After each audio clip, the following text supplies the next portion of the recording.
Don't move! Let me see your hands! Slow down! The command sliced through the cold Halloween air, sharp and unforgiving, across the deserted grounds of Crestwood University. Officer Ron Price stood firm, his tactical flashlight pinning a woman in a disturbingly realistic zombie costume against the ivy-covered brick wall. The harsh light made her squint, and that simple human reaction only served to reinforce the prejudices already etched into his mind. 20 years on the force had sharpened what Price proudly called his sixth sense for trouble, a gut feeling that had never once led him astray. It was the same instinct that helped him spot a car thief hiding in plain sight just last year, and the same one that identified a wanted felon trying to blend in at a county fair. He believed in his gut, an instinct that screamed the world was growing softer, more complicated, and that men like him were the last line of defense. And right now, every fiber of his being told him that this woman with her tattered clothes, vacant stare, and shambling walk was dangerously high and a threat to the campus, another piece of human debris clogging up an already overloaded system. "Officer, I can assure you there's no need for this," she said, her voice remarkably steady despite the blinding light in her eyes. She fought the urge to blink, willing herself to remain a pillar of composure, but a cold unease coiled in her stomach. She knew how quickly assumptions could harden into false certainties. That calm defiance was all the validation he craved in a world he felt was spinning off its axis. Price took a menacing step forward, his lip curling in a sneer that was far more monstrous than any Halloween mask. He hated that detached, superior tone he often heard from people he considered elites or do-gooders. "Oh, I bet there isn't," he mocked, his voice dripping with contempt, each word a needle meant to puncture her poise. "Out looking for some extra cash to score your candy tonight?" He drew out the word candy, letting it hang in the air, twisting it into a vile piece of street slang intended to degrade and humiliate her completely. But that one venomous question, born from a career's worth of unchecked prejudice, disguised as instinct, was the single greatest mistake of his life. Precisely that moment of arrogant judgment would not just cost him a commendation, but would shatter his entire world piece by piece, like the crumbling of an old foundation.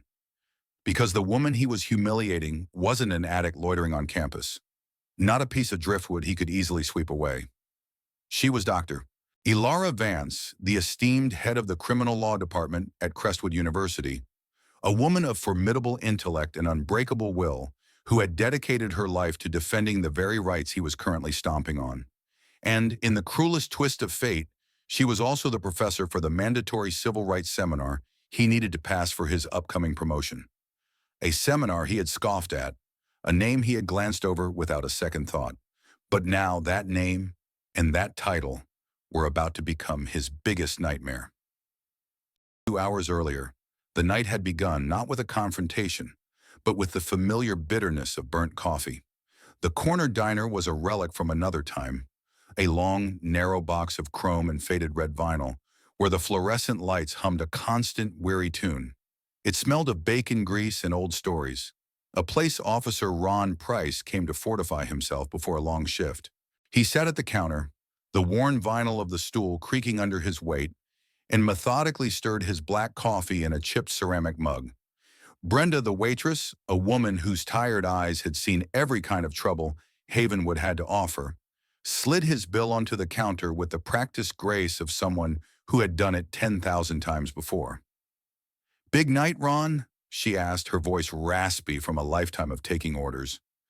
"Just another Halloween?" he grumbled, his gaze fixed on the street outside, where a car full of laughing students in pirate costumes drove by, music thumping faintly through the diner's thick glass. "Babysitting a bunch of kids who've got more money than sense." He pulled out a worn leather wallet, its folds softened from years in his back pocket. Before taking out the cash, his thumb brushed over a faded photograph of his wife, Martha. Her smile in the picture was bright and full of life, from a time before the endless doctor's appointments and the medical bills that stacked up on the kitchen table like uninvited guests. This promotion wasn't just about pride or getting a better shift anymore. It was about survival, about keeping their heads above water. The weight of it all pressed down on him, making the fluorescent light seem harsher, the coffee more bitter. He left a smaller tip than usual, the guilt a small, sharp stone in his gut, and walked out into the cold. Back in the driver's seat of his patrol car, the familiar scent of stale air and cleaning solution did little to comfort him. His gaze fell on a crumpled memo on the passenger seat, half hidden under a napkin. The title was printed in an annoyingly cheerful font. Mandatory Seminar, Civil Rights and Modern Policing. He squinted at the instructor's name, Dr. E. Vance. He snorted in derision. Some PhD who probably never saw a real crime in her life was going to lecture him, a 20-year veteran, on how to do his job. It was just another box to check, another hoop to jump through for the promotion he so desperately needed. He turned the key, the engine rumbling to life as the police scanner crackled with the first reports of minor disturbances, loud music, a few teenagers with firecrackers. He pulled away from the curb, driving into the night, carrying the weight of his debts and the chip on his shoulder like a second set of body armor. 3 miles away, in a world of warmth and intellect, the Crestwood University faculty lounge glowed like a beacon against the dark. The air inside didn't smell of burnt coffee, but of mulled apple cider and cinnamon, and the gentle, woodsy scent of a fire crackling in the grand stone fireplace. Here the monsters were all friendly. Laughter echoed off the oak-paneled walls as professors, dressed in an array of clever costumes, celebrated another successful Halloween. At the center of it all was Dr. Ilara Vance. Her zombie makeup was a masterpiece of shadow and latex, an art she practiced with the same precision she applied to her legal briefs. She was engaged in a lively debate with the dean of history, a portly man sweating slightly in a full suit of armor. "Ilara, it's brilliant. You could get a job in Hollywood," the dean boomed, his voice muffled by his helmet. Dr. Vance laughed, a warm, genuine sound that made the students hovering nearby smile. "My late husband David always said I missed my calling," she said, a fond, distant look in her eyes. He was the worst Sherlock Holmes I've ever seen, mind you, but he wore that ridiculous hat with such confidence. Chloe Martinez, a bright law student with admiration shining in her eyes, approached with a fresh cup of cider for her. "Dr. Vance, this is amazing," Chloe said, gesturing around the room. "Thank you for organizing it." They spoke for a moment about Chloe's thesis proposal, Dr. Vance offering a piece of advice that instantly untangled a knot of anxiety for the young student. It was in these moments that Dr. Vance was truly in her element, not just as an academic, but as a mentor in the warm, steady heart of her department. As the evening began to wind down and guests started to leave, a thought struck her. She had left a crucial book on Fourth Amendment case law in her office, a book she needed for her 9 a.m. lecture. "Oh, fiddle," she muttered to herself. The dean, overhearing, offered her a ride in his car. "Nonsense, Ilara. Let me drive you over." She smiled and politely declined. No, Richard. Thank you. It's a beautiful night," she insisted, pulling her coat on over her tattered zombie clothes. "A little cold air is just what I need." Dr. Vance steps out into the crisp, cold autumn night. The sounds of the party fade behind her. As she turns the corner onto the dimly lit, tree-lined Founder's Walk, the bright, searching headlights of a police cruiser cut through the darkness, slowing to a crawl right beside her.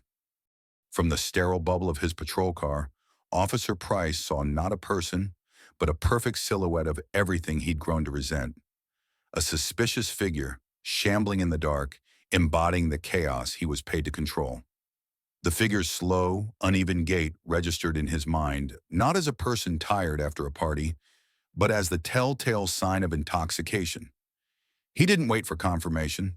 His hand went to his radio, his voice flat and professional, a stark contrast to the storm of judgment brewing in his mind. "Dispatch, this is 714, he said.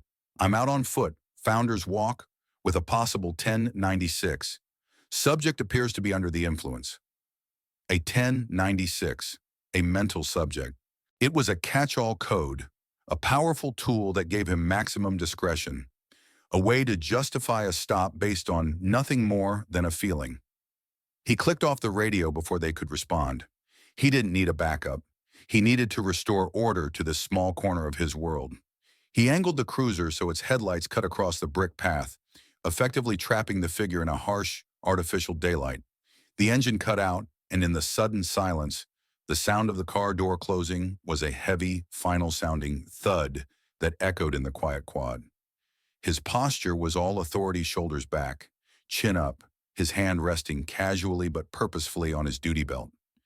He didn't hurry, letting his deliberate steps on the leaf-strewn path announce his approach, each crunch a small assertion of his dominance. Dr. Vance stopped, squinting against the sudden blinding glare. She had been lost in thought, mentally outlining the key points of her morning lecture, and the sudden assault of light and the rumbling engine was a jarring intrusion.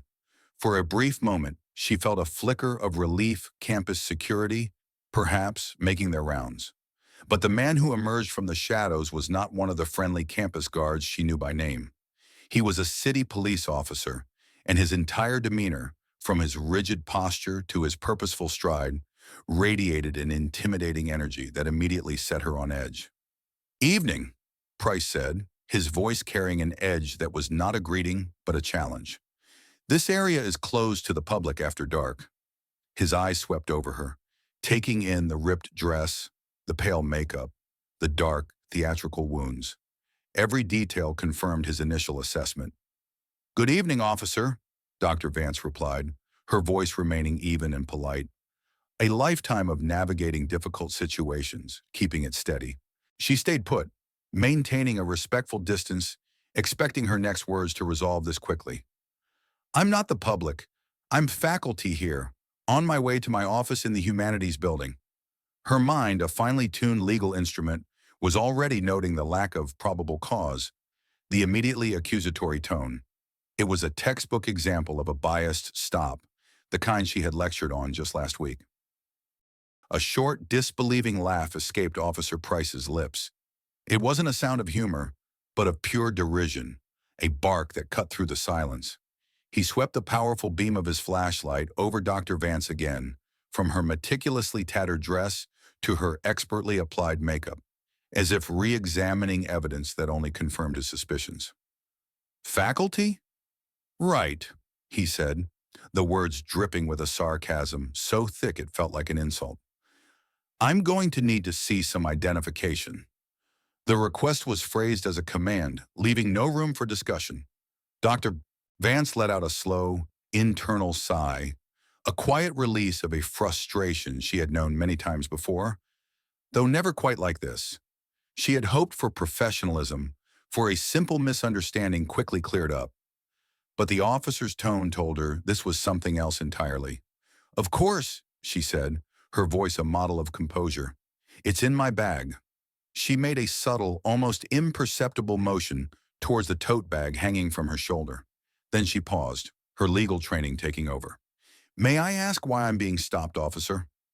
In Price's world, an innocent person didn't question authority. An innocent person was compliant, a little scared, and apologetic. This woman's calm, direct question was, to him, a red flag, a challenge from someone who had something to hide. It hardened his resolve. "You match the description of an individual reported causing a disturbance in the area," he lied smoothly, the fabrication coming to him with practiced ease. "We got a call about someone harassing students near the library." Dr. Vance's blood ran cold. It was a classic pretextual stop. There was no report. There was no disturbance. It was a lie, a legal fiction created on the spot to justify an interaction that was based on nothing but his own prejudice. In that moment, the last shred of hope for a simple resolution vanished, replaced by the grim, familiar understanding that she was not in a misunderstanding. She was in danger. "Keep your hands where I can see them," Price commanded, his voice now a low growl that seemed to absorb the quiet of the night. He took another deliberate step forward, crossing an invisible line and invading her personal space. The air grew thick with unspoken menace. He raised his heavy tactical flashlight, not to illuminate, but to dominate, aiming the brilliant, disorienting beam directly into her eyes. Dr. Vance flinched involuntarily, a hand coming up to shield her face from the painful, blinding glare. The aggressive tactic was a classic one, designed to do one thing: assert absolute control. It was meant to make her feel small, powerless, and exposed, like a nocturnal animal caught in the headlights. Her tote bag, containing nothing more than her wallet, keys, and a well-loved copy of a constitutional law review, suddenly felt heavy with imagined guilt under his accusatory gaze. "What's in the bag?" he demanded, his eyes flicking from her shielded face to the bag and back again. "You holding anything I should know about?" The questions were no longer about who she was, but what he had already decided she was hiding. In his mind, she was guilty. He was simply going through the motions of collecting the evidence that would prove his infallible gut feeling correct yet again. Beneath the shock and the rising tide of indignation, Dr. Vance's mind remained sharp, a well-honed legal machine. Fourth Amendment violation, it cataloged coolly. No reasonable suspicion for a search. Intimidation tactic. Abuse of authority. She was no longer just a citizen being unjustly harassed. She was a law professor witnessing a masterclass in what not to do, a living, breathing case study for her own lectures. She held her ground, her body tense, her mind recording every word, every action, every breach of the very laws she had dedicated her life to upholding. From the corner of the path, Chloe Martinez, having decided to walk home the same way, stops dead in her tracks. She hears the harsh, angry voice first, a sound so out of place in the peaceful quad that it makes the hairs on her arms stand up. She peeks around a large oak tree and sees the scene, the intimidating posture of the officer and the blinding light on her professor. A knot of fear and confusion tightens in her stomach. The officer's next words were not a question, but a verdict. He leaned in, his face a mask of smug certainty, and sneered. "A professor? You look more like you crawled out of a gutter, out looking for a fix." The insult, so vile and personal, detonated the last of Dr. Vance's composure. A glacial rage, pure and absolute, rose in its place. Her mind, a moment ago cataloging his legal violations, was now a singular point of focus. This was no longer an academic exercise. This was an assault. Her voice, when it came, was no longer steady. It was a blade honed by disbelief. "Officer, your name, your badge number. Now." That final word, a command, not a request, was a lit match thrown into a barrel of gasoline. All the frustration, the bills for Martha, the changing world, the disrespect from the college kids coalesced into a single point of white-hot rage directed at this woman who dared to stand up to him. A deep, guttural sound, something between a snarl and a roar, ripped from his throat. His face contorted, the veins in his neck bulging. In that moment, he was no longer a peace officer. He was a blunt instrument of rage. He lunged. The world dissolved into a blur of violent motion. It wasn't a shove. It was an explosion of force, a full-bodied charge that felt less like a human push and more like being struck by a car. His hand, a hard knot of bone and fury, slammed into her shoulder. The impact was so brutal it lifted her from her feet, her body becoming a weightless object, hurtling through the small space between herself and the wall. Time seemed to warp and stretch. She was aware of the rough texture of her coat scraping against brick, a sound like sandpaper on stone. Then came the impact. Not one, but two distinct, horrific sounds in quick succession. First, a jarring, solid thump as her shoulder blade struck the wall, sending a spiderweb of shock through her torso. It was followed instantly by a sickening, wet crack as the back of her head connected with the unyielding brick. A universe of white light exploded behind her eyes, obliterating the image of the dark quad. Pain, blinding and absolute, erupted from a single point at the base of her skull and radiated outwards. Her breath left her in a choked gasp. For a long, terrifying moment, she was suspended in a void of pure sensation. The rough scrape of brick against her cheek as she slid downwards, the coppery tang of fear and blood flooding her mouth, and the disorienting sight of the officer's flashlight beam dancing crazily across the leaves on the ground as he regained his own balance. She landed in a heap at the base of the wall, the world tilting violently on its axis. And through the ringing in her ears, a single horrified thought clawed its way to the surface. He actually did it. A piercing scream shattered the night, a sound so sharp and full of terror it seemed to make the very leaves on the trees tremble. "Stop it!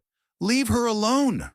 Chloe Martinez, who had been frozen in the shadows, was now a blur of motion, sprinting across the quad. Adrenaline had momentarily burned away her fear, replacing it with a wave of protective fury. She stumbled to a halt a few feet away, her phone held up, its camera a small, unblinking eye aimed at the scene of the crime. Her voice trembled, but she forced the words out, a desperate appeal to a reason she prayed still existed in the officer. "That's Professor Vance. I'm in her constitutional law class on Mondays and Wednesdays." She was offering him a lifeline, a piece of information so clear, so verifiable, that it should have ended the madness right there. She thought her words would be like water on a fire, a dose of sanity to douse his rage. She was wrong. They were like gasoline. Officer Price whirled on her, his entire body radiating a menacing energy. The sight of the phone, that ultimate symbol of civilian oversight and accountability, sent him over the edge. All his rage momentarily satisfied by the assault on Dr. Vance, now found a new, more vulnerable target. "You want to be next?" he snarled, his voice a low, dangerous rumble that vibrated in Chloe's very bones. He took a heavy, deliberate step toward her, his large frame and dark uniform seeming to swallow the very light around him. He pointed a thick, accusatory finger directly at her face, so close she could see the dirt under his nail. "You put that phone away and get lost before I charge you with obstruction of justice." Chloe froze, her breath catching in her throat. The phone in her hand suddenly felt like it weighed 100 pounds.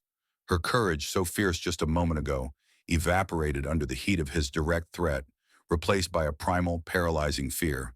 This wasn't a man upholding the law. This was a bully on a power trip, and she was his next victim. Lying at the base of the wall with the world still spinning, Dr. Vance pushed herself up onto one elbow. The pain in her head was a roaring inferno. But through the disorienting fog, she saw the scene unfold. She saw the abject terror in her student's eyes. She saw the officer's menacing posture, the finger pointed like a weapon. And in that moment, the threat was no longer just to her own body or dignity. He had crossed a sacred line. He was threatening her student. The protector, the mentor, the educator inside her rose up through the pain, a force far stronger than any physical blow. The sight of Chloe threatened was an alarm bell that cut through the roaring pain in Dr. Vance's head. It focused her. The throbbing at the base of her skull, the deep ache in her shoulder, it all receded, becoming a distant, secondary concern. With a groan that was half pain and half raw determination, she planted one hand on the cold ground, using the rough surface of the brick wall to haul herself upright. She swayed for a moment, the world tilting precariously, but her eyes never left the officer. They were no longer the eyes of a victim. They were blazing with a cold, analytical fire, the look of a predator who had just been reminded of her own strength. Her voice, when it came, did not carry the tremor of fear or pain. It was a command, a simple, two-word sentence imbued with a lifetime of authority that sliced through Officer Price's rage-filled haze like a surgeon's scalpel. "That is enough." The words weren't shouted.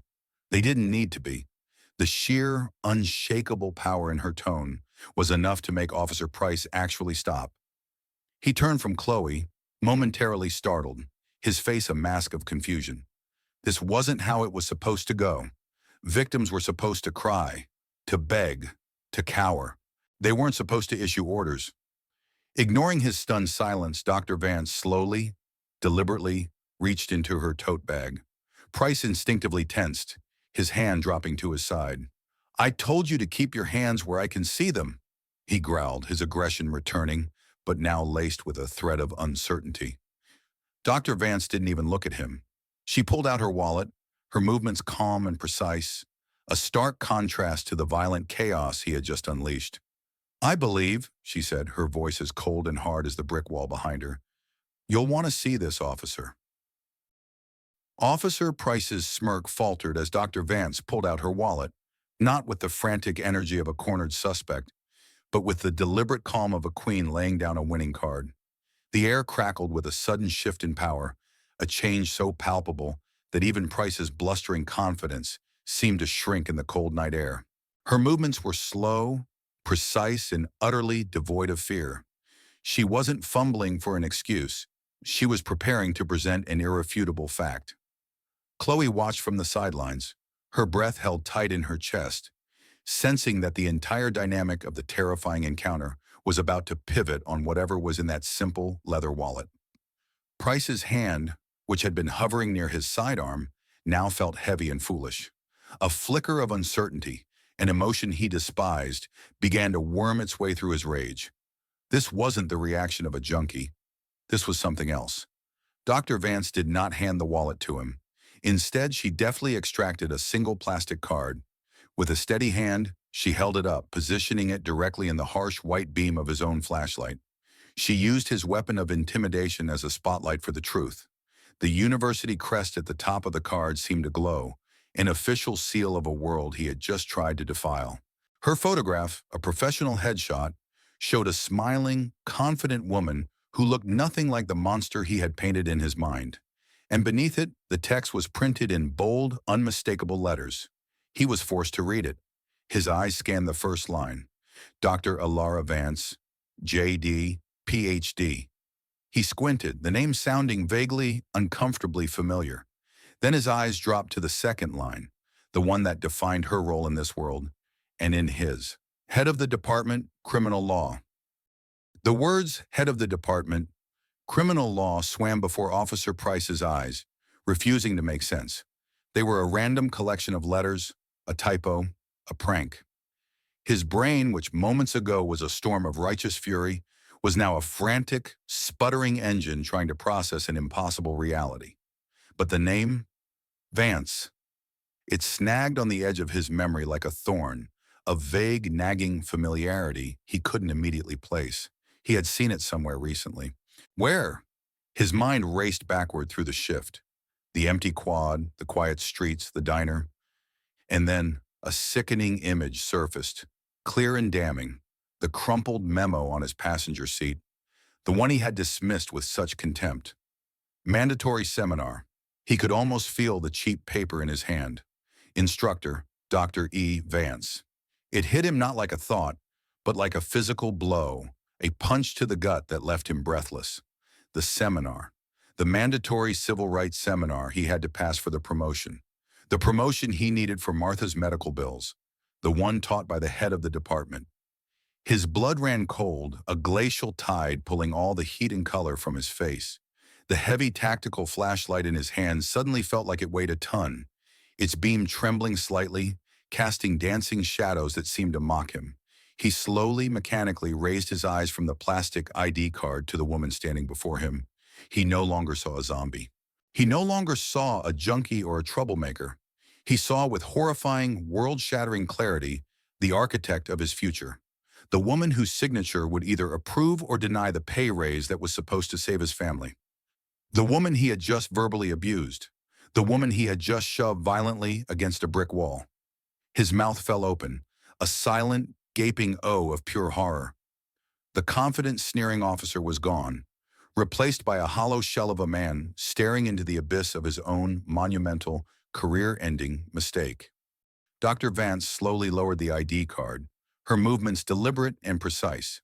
The zombie makeup, streaked and smudged from the impact with the wall, couldn't conceal the formidable authority that now radiated from her. Her eyes, cold and analytical, locked onto his, and in that gaze he felt the last of his power, his authority, and his dignity turn to dust and blow away in the cold Vermont wind. For a fleeting second, she thought of her husband, David, and the pride he took in his badge. A wave of profound disappointment washed over her, not for herself, but for the uniform Price was disgracing. Her voice, when she spoke, was devoid of any emotion. It wasn't angry, it wasn't hurt. It was the calm, clinical tone of a professor stating an undeniable fact to a classroom. "You are Officer Ron Price. Badge number 715, she said, her voice cutting through the silence. "And you, Officer Price, are a student in my POST-certified seminar, CRJ 501, which begins this coming Tuesday at 0900 hours. She paused for a beat, letting the full weight of her words land. letting him connect the final damning dots. I trust you've done the preliminary reading. That final quiet statement was more devastating than any shout could have ever been. It recontextualized their entire interaction. He was no longer a cop dealing with a suspect. He was a failing student being reprimanded by the dean. The heavy flashlight slipped from his suddenly numb fingers, clattering onto the brick path with a sound that seemed deafeningly loud. He stumbled back a step, a strangled noise escaping his throat. "No, it can't be," he whispered, the words a faint, desperate rasp. The full, catastrophic weight of his actions crashed down on him. He hadn't just assaulted a random civilian.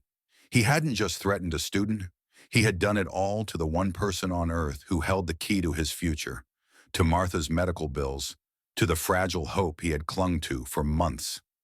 Dr. Vance turns her attention to Chloe, her tone softening instantly, the shift so immediate and complete it was almost startling. "Chloe, are you all right? Would you be so kind as to escort me to the campus security office? I need to file a formal report."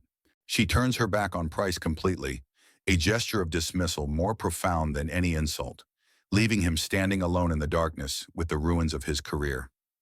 The walk to the campus security office was the quietest, yet loudest 5 minutes of Chloe's life.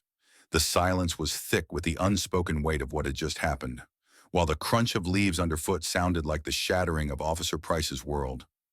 Chloe kept stealing glances at the woman walking beside her. The grotesque zombie makeup was now streaked with what looked like real dirt from the wall, and there was a faint dark smudge on her cheek. But Dr. Vance wasn't crying. She wasn't even shaking. She walked with a steady, determined gait, her posture as erect and dignified as it was at the front of a lecture hall. The pain in her head was evident in the slight narrowing of her eyes, but her focus was clearly elsewhere. She was no longer a victim. She was a law professor heading to a meeting, her mind already assembling facts, building a case, and planning her next move. They pushed through the glass doors of the security building into a world of bright, clean, fluorescent light.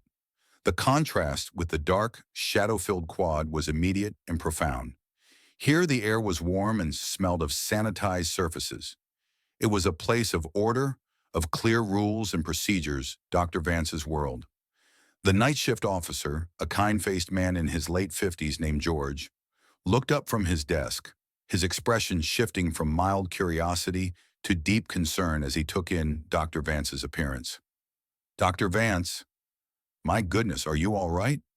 "What happened?" he asked, already rising from his chair. "I'm fine, George, thank you," Dr. Vance said, her voice calm and reassuring, though it held an undercurrent of steel. "But I'm afraid I need to file a formal report regarding an incident with a Havenwood police officer. This is my student, Chloe Martinez. She was a witness." She placed a comforting hand on Chloe's arm, a small gesture that conveyed a world of support. She was no longer just dealing with her own assault. She was protecting her student, guiding her through the very legal process she taught in her classroom. The transformation was complete. The victim was gone, and the department head was now in session. While Dr. Vance gave her statement with the calm precision of a seasoned litigator, a digital copy of the preliminary report was automatically forwarded to the Havenwood Police Department. It landed in the inbox of Chief Hammond, a man who had spent 30 years trying to maintain the delicate peace between the town and the university. His office was a quiet, wood-paneled sanctuary, a world away from the chaos of the streets, lined with commendations and photographs of him shaking hands with mayors and senators. He was reviewing budget proposals, a cup of lukewarm tea at his elbow, when the alert pinged, the sharp electronic sound cutting through the comfortable silence. The subject line was stark: "Use of force complaint, HPD officer on university grounds." He opened the file, his brow furrowed with a familiar sense of weariness. He read the reporting officer's name: Price, Ron, badge 714. Hammond sighed, a deep, heavy sound. Price was a veteran, but he was also a known grumbler, an old-school cop who chafed under the department's new community policing initiatives, a relic of a bygone era of policing that Hammond was trying desperately to move past. Then his eyes dropped to the complainant's name, and his heart sank into the pit of his stomach. Vance Dr. Ilera, head of criminal law. Crestwood University. Chief Hammond closed his eyes, a wave of nausea washing over him. This wasn't just a complaint. It was a crisis. He knew Dr. Vance not just by her formidable reputation, but personally. He had attended her seminars, sought her expert opinion on policy changes, and considered her a vital bridge between his department and the academic world. She was a woman of unimpeachable integrity. He didn't even need to read the details of the report to know that one of his officers had made a catastrophic, city-embarrassing error in judgment. He didn't hesitate. He didn't delegate. He picked up his personal cell phone and dialed her number, which he had saved in his contacts. She answered on the second ring. "Dr. Vance speaking." "Elara, this is Chief Hammond," he began, his voice heavy with an apology he couldn't adequately put into words. I just saw the report from campus security. I don't know what to say. I am so sorry. There are no words. We are pulling him from active duty immediately. His badge and firearm are being secured as we speak." He was trying to stop the bleeding, to show that his department took this with the utmost seriousness, but he knew it was a woefully inadequate gesture. Dr. Vance listened patiently on the other end of the line, the chief's frantic apologies washing over her. Back in the quiet solitude of her own office, the adrenaline had finally faded, leaving a deep, throbbing ache in her head and a profound weariness that settled into her bones. Her eyes drifted to a silver-framed photograph on her desk, a picture of her and her late husband, David, taken over a decade ago. He was in his detective's uniform, his arm wrapped around her, both of them laughing into the camera, their faces alight with a joy that felt like a lifetime away. David had been a good cop, a great one. He believed in the law, but more than that, he believed in people. He believed that justice was not about vengeance, but about restoration and understanding. Looking at his smiling face, she felt a wave of profound disappointment, not for herself, but for the uniform Price was disgracing. A uniform David had worn with such honor. Firing Price would be easy. It would be an act of removal. But David wouldn't have just wanted the problem removed. He would have wanted it fixed. "Chief," she said, her voice gentle but firm, interrupting his stream of apologies. "I appreciate your sentiments, and I accept your apology. But let's not talk about firing him just yet." There was a stunned silence on the other end of the line. Not fire him?" Chief Hammond stammered, his confusion evident even through the phone. "Elara, he assaulted you. He threatened a student. It's an open and shut case. The mayor will want his badge." "Firing him is the easy solution," she explained, her gaze still fixed on David's smiling face. "It solves the problem of one bad officer, but it doesn't address the culture that allowed him to behave this way. It doesn't teach anyone anything. It just sweeps the problem under the rug until the next Officer Price comes along.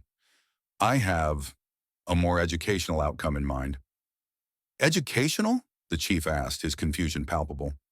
"What do you mean?" Dr. Vance picked up the copy of the incident report from her desk. "I mean, his body cam footage is an extraordinary teaching tool. It's a textbook example of every single thing an officer should not do during a pedestrian stop. And I believe your entire department could benefit from studying it closely." A week passes. Officer Ron Price sits in the back row of a university classroom, stripped of his uniform, his badge, and his pride. He looks like a ghost, his face pale and drawn, having spent the last 7 days in a state of suspended, agonizing dread. At the front of the room, Dr. Elara Vance stands at the podium, her presence commanding. She clicks a button on her laptop, and the projector behind her flickers to life.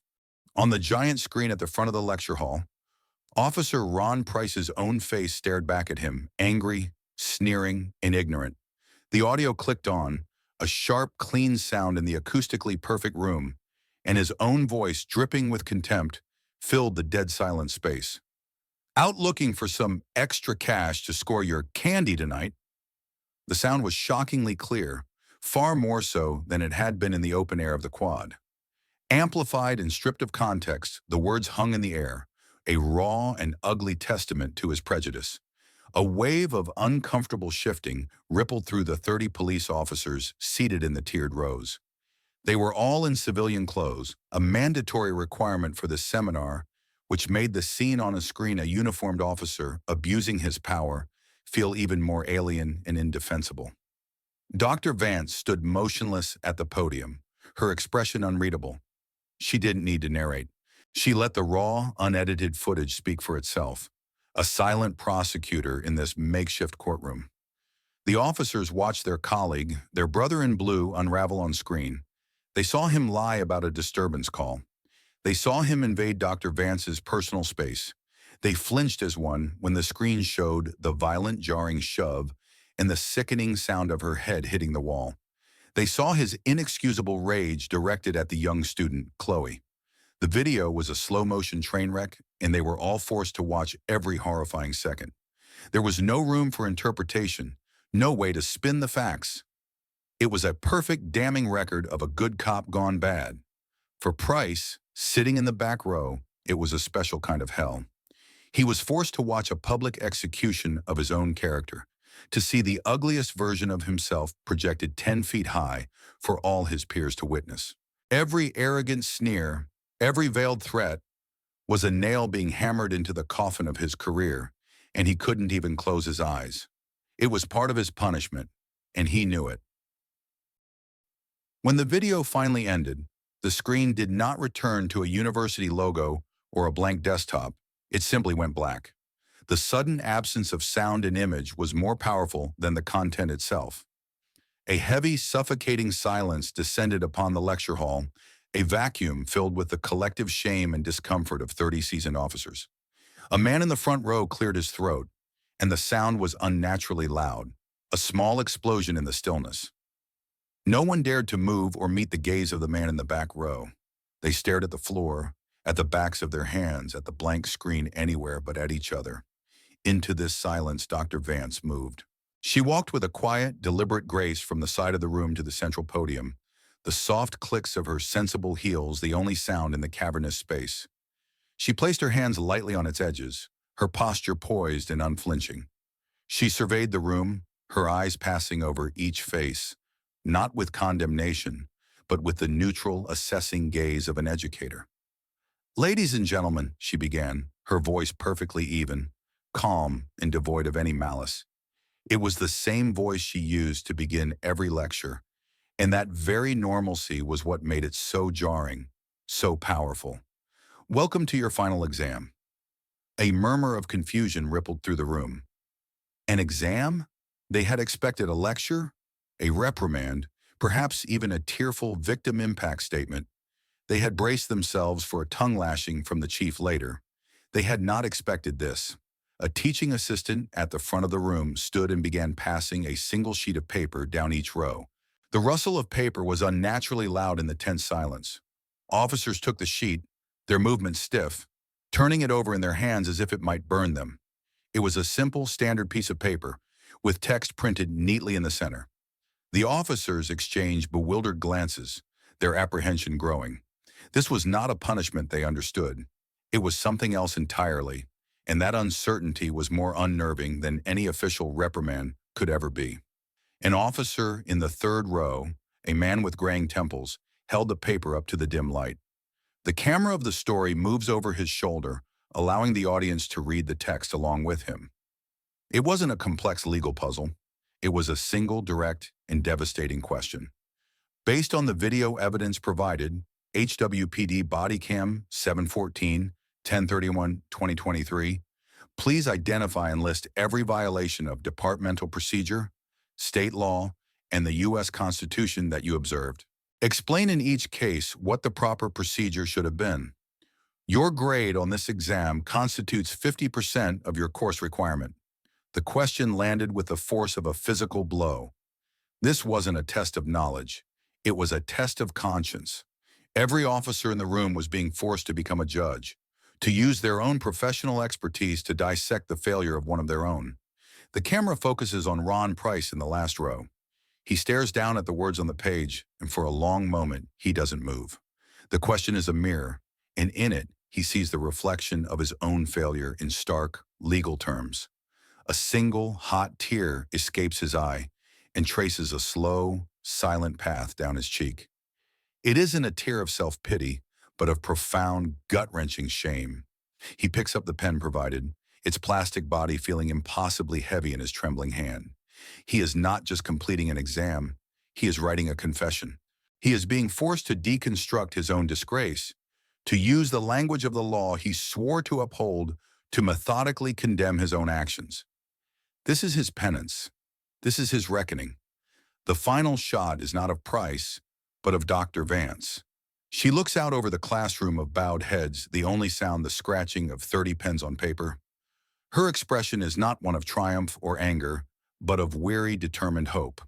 The message is clear. Justice sometimes isn't about punishment. It's about forcing a painful but necessary education. In the silence of that classroom, justice was served not with handcuffs, but with the stroke of a pen, turning a bitter mistake into an unforgettable lesson. It became a profound reminder that life's greatest lessons sometimes don't come from books, but from the moments we're forced to face our own biases. In the end, the story of the professor and the officer wasn't just about one Halloween night. It was about how we choose to see and respect every person we meet, no matter what costume they happen to be wearing.